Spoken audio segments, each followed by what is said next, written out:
but it's not like I'm a New Yorker. And so I feel like a New Yorker that has dementia. You know, I'm like, where am I? I get turned around, and it's a very strange sensation. But there is something about that city that's always like a homing device. Like it's always calling me back. I was in Brooklyn recently, like, I guess like a year ago, and I was like, I could live here.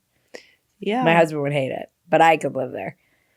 I mean, I love the fact that I can walk anywhere and that different neighborhoods are like villages. Yeah. I live on the Upper West Side. I see the same people every day. I feel very comfortable, or at least until November 4th, I felt very comfortable at home in New York City. I mean, now we have a new mayor coming in that really. Do you think it'll really make that much of a difference? I worry that it will. Do you? I do. As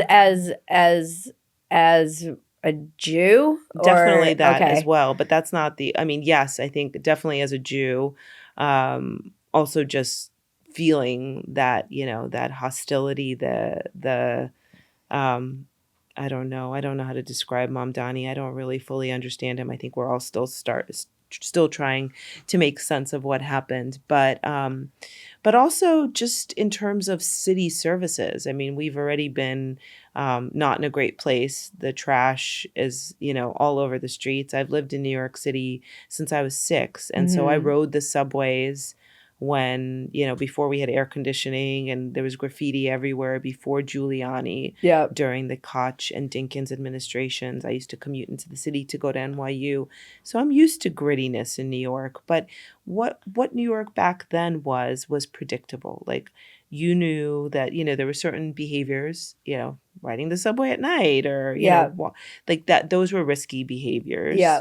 There were neighborhoods that were concerning as well, so you were, careful about, where you went.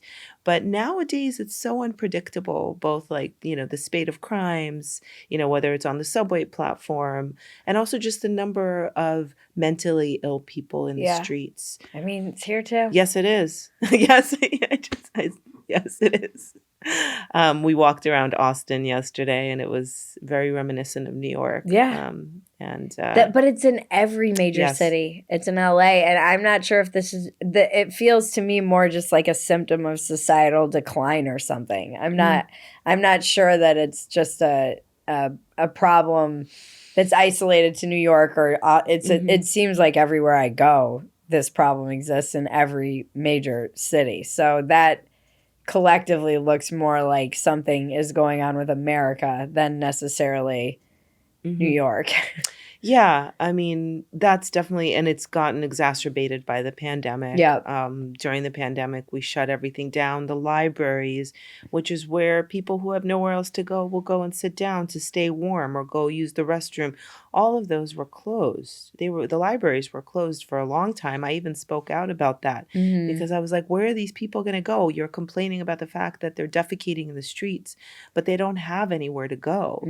And I know even in the shelters, they force them onto the streets during the day. They can come back for the evenings, but they can't just linger in those spaces. But they're humans. They need to have their needs met. And the whole hierarchy of needs was just, ignored. Yeah. And so I think we have a real epidemic at this point. And I think Mamdani's vision for like social justice, therapists to be unleashed into, the subways instead of police officers who have been so demoralized and have been, he's talked about defunding the police. The police are the bad guys, But I think he's trying to like make inroads with them because he wants to have them on his side so that he can push back against ICE. Yeah. So yeah. I've heard that as well. I don't know. I mean, I just worry. I don't see his judgment as sound. So, we have no leader. We have no adult in the room. Well, he literally isn't an adult. He's not even old enough to be president. I mean, he can't be president anyway. Right. He wasn't born here, but I'm saying if he was. Yeah. And I just worry. I think that attitudes are passed down from leadership. Yeah. And that's the attitude that New York City, the Mamdani vision is now, what kind of encircles our city. And that's not what New York City is. New York City is a welcoming place to immigrants. I'm an immigrant. I never felt like I was not welcome, but we came here to assimilate and to support, the American dream, to be part of the American dream. And I think what he's saying is that the American dream is bad and that we are, Americans are not good people and that they need to be corrected in some way.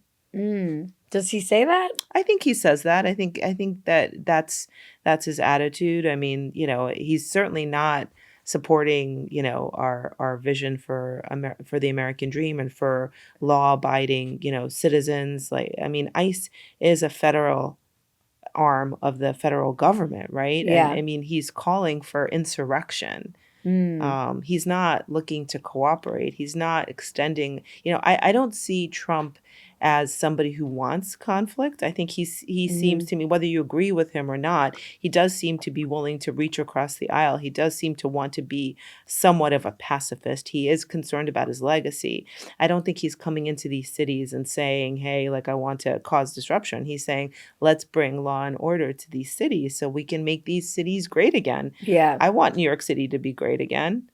Why doesn't Mamdani? I don't believe he does. And interesting. And that's how. So I think all the people who voted for him do believe that he does. And he did these things that were like very New York kind of hipsterish, like the little like scavenger hunt that he had everybody going out and going from place to place in New York. And it seemed very that stuff seems very New York to me, and it felt like he was good at finding, like, say what you will about him, he ran a better campaign than everybody else, and he knew how to get people here's what I've learned from trying to produce even a comedy show, getting bodies anywhere is extremely hard. Yeah. It's just hard, especially post-COVID, where everybody's used to sitting in their pajamas.